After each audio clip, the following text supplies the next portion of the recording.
Just 3 months after the revival of the Pacific solution, the government has announced a major shake-up of its asylum policies.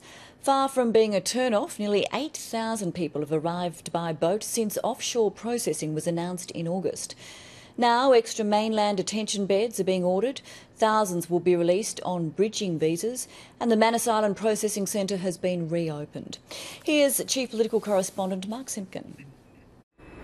Labor's Pacific solutions become a family affair. 19 Sri Lankan and Iranian asylum seekers were flown to Manus this morning, 4 children among them. They'll spend years there. People will wait for a very substantial period.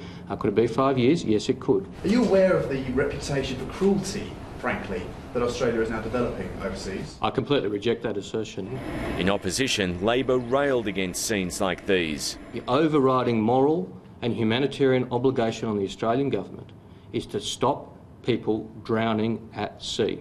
And yes, that means difficult decisions must be taken. Yes, that means hard decisions must be announced. The difficult decisions haven't slowed the boats, let alone stopped them. Nearly 8,000 asylum seekers have arrived since Labor adopted its new policy. Around 400 of them have been sent to the Pacific, while 500 more were returned home. Despite all the tough talk about offshore processing, the ABC believes nearly 3,000 people have been transferred to the mainland, and there are many more to come.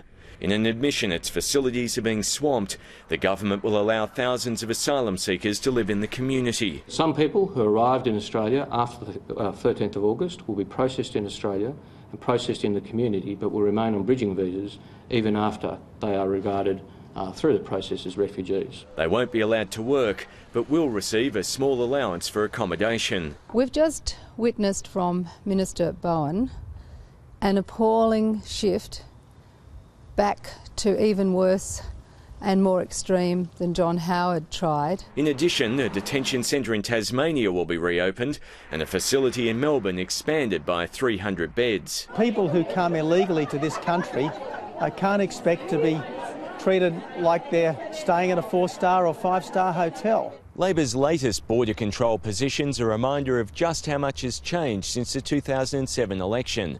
More than 30,000 asylum seekers have arrived, forcing the government to churn through at least 5 distinct asylum seeker policies.